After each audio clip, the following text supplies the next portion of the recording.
म्हणून आले। तुमच्याकडे पैका नाही हे अख्ख्या जगाला ठाव आहे, तर तुमच्या या भीषण समयी तुम्ही माझं स्वागतच केलं पाहिजे। शेवटी मीच मदतीला येऊ शकते तुमच्या। काही नकोय तुझी मदत, घरात शुभ कार्य होणार आहे, तुझी अश्रू सावली आणि लबाड बोलणं नकोच इथं।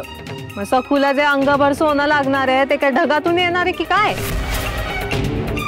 काही हवे पण पैक नाही म्हणून सखूचं लग्न मोडणार। ते आमचं आम्ही बघू, तुला कशाला नसत्या उठा ठेवी। आजे आजे आजे आजे आजे अयो मागचं सगळं विसरा की हो, आता मालकांचं नाही हो, आमच्या दयाळू मालकीनबाईंचं आहे बघा राज्य म्हणतो मी। आणि त्या स्वतः आल्यात की हो तुमच्या मदतीला म्हणतो मी। त्या मदत घ्यायची सोडून भांडताय कसल्या की हो पाप। अहो तुमच्या सखूच्या लग्नाला किती खर्च येणार आहे की एकदा आणा की हो डोळ्यासमोर म्हणतो मी। हे घ्या रुक्केत, तुमच्या सगळ्या काळजा दूर होती।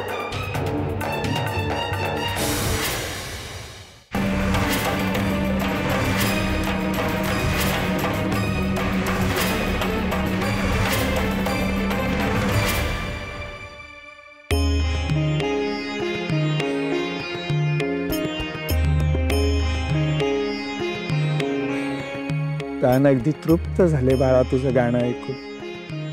खरंच तुझे सूर कसे भक्तिरसात चिंब होऊन येतात, साधे सरळ तितकेच गोड, थेट काळजाला भिडणारे। तुझ्या सासरची माणसं खुश होतील अगदी। पण सखू, आता यापुढे आपली निवांत भेट कशी होणार ग? तू सासरी जाणार आणि मी हे असं पिकलं पान। ओ दादा आजोबा असं नका ना म्हणू,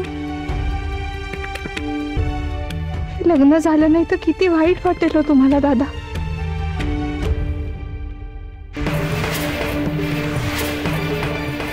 जा जा इथून, कसली मदत? मदतीच्या नावाखाली कर्जाच्या विळख्यात पुन्हा अडकवायला बघतीस काय? चल जा निघून, मी काय तुला ओळखत नाही, निघ। काय भाई थांब, मी तर बाई चांगल्या हेतून आले होते। आता या रुक्यांमुळे सखूच्या सोयरिकीची अडचण दूर होईल, एका गरीब मुलीचं भलं होईल म्हणून आले मी इथं। लक्ष्मी घेऊन आले, आता तिला परत पाठवाल तर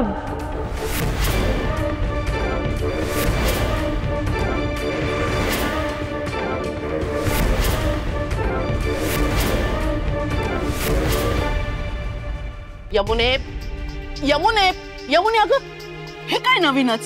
दिगूच्या लग्नाची बोलणी सुरू आहे, आता इथे माझ्या मदतीला थांबायचं सोडून सासरी कुठे निघालीस? एरवी तर इथेच ठाण मांडून असतेस। अगं हो हो हो, तू म्हणशील तेव्हा तुझ्या मदतीला मी इथेच हजर आहे, पण दिगूच्या लग्नाचं म्हणशील तर रागावू नकोस, पण जरा स्पष्टच बोलते। बोलणी बिळणी चालू आहे, पण मला बाई काही वाटत नाही हे लग्न प्रत्यक्षात होईल। कशाला अभद्र बोलतेस? तुला सासरी जायचंय, खुशाल जा, पण हे कार्य होणार नाही हे कुठून मनात आलं? अगं रमाई, तू त्या सखूच्या वडिलांना पाहिलंस ना? अगं त्यांच्याकडे बघून वाटतं मुलीच्या अंगावर 2 तोळे तरी सोनं घालण्याची ऐपत आहे का? आणि तू त्यांना सांगतेस अंगभर सोनं घाला? सांगणारच आहे, सखूला माझ्यासारख्या बाईची सून व्हायचं असेल तर एवढं सोनं घालावंच लागेल, शिवाय आयुष्यभर पोसायचंय त्या खुळीला, त्याचं काहीच मोल नाही। अगं पण एवढं सोनं आम्ही नाही घालू शकत असं म्हणून त्यांनी या लग्नाला नकारच दिला तर? शुभ बोलणाऱ्या तर म्हणे मांडवाला आग लागली। हे बघ यमुने, मुलगी आहेस म्हणून वाटेल ते खपून घेणार नाही, जीभ सैल सोडून मला अक्कल शिकवायची नाही सांगून ठेवते। अगं पण खरं तेच सांगते ना मी। हे बघ, माझी सून या वाड्याचा उंबरठा ओलांडून येईल तेव्हा माहेरच्या सोन्याने मडलेलीच असेल. ऐपत नसेल तर मुलीच्या सुखासाठी मुलीचा बाप स्वतःलाही विकायला वागे पुढे बघत नाही. सुखूच्या बापाच्या डोळ्यात हीच चमक बघितली मी. त्या भिकाऱ्याची मुलगी एवढ्या मोठ्या घराण्याची सून होत असेल तर त्यासाठी तो म्हातारा वाटेल ते करेल, पण लग्न मोडणार नाही. हे कोरून ठेव.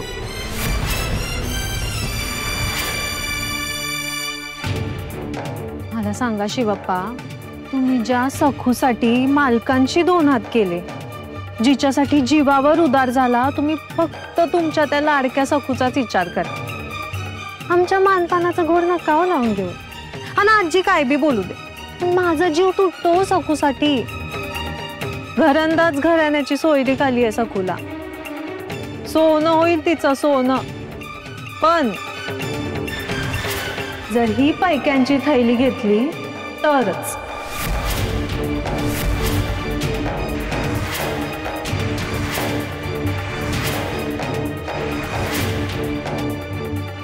आत्ता जर काही लग्न मोडलं तर मला नाही वाटत पुन्हा कोण सखूशी लग्न करायच्या फंद्यात पडेल. हा मुलीची जात आहे, एकदा का नावाचा गवगवा झाला की संपलं सगळं.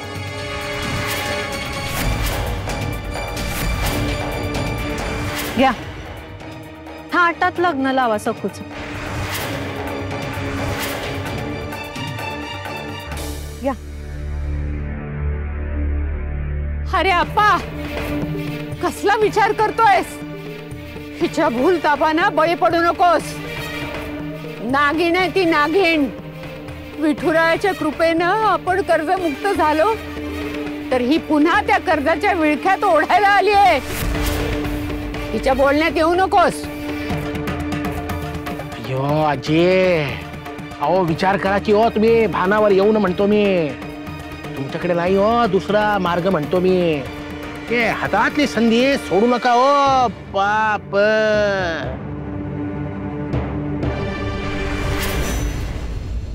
आई,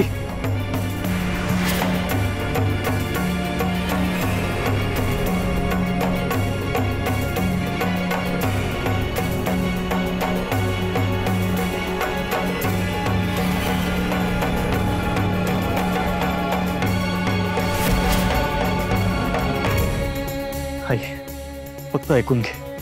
हे बघ, शांतपणे विचार कर. आता आपल्याला सखूच्या लग्नासाठी पैक्यांची खूप गरज आहे. हे बघ, आपलं शेत सुद्धा विकलं जात नाहीये.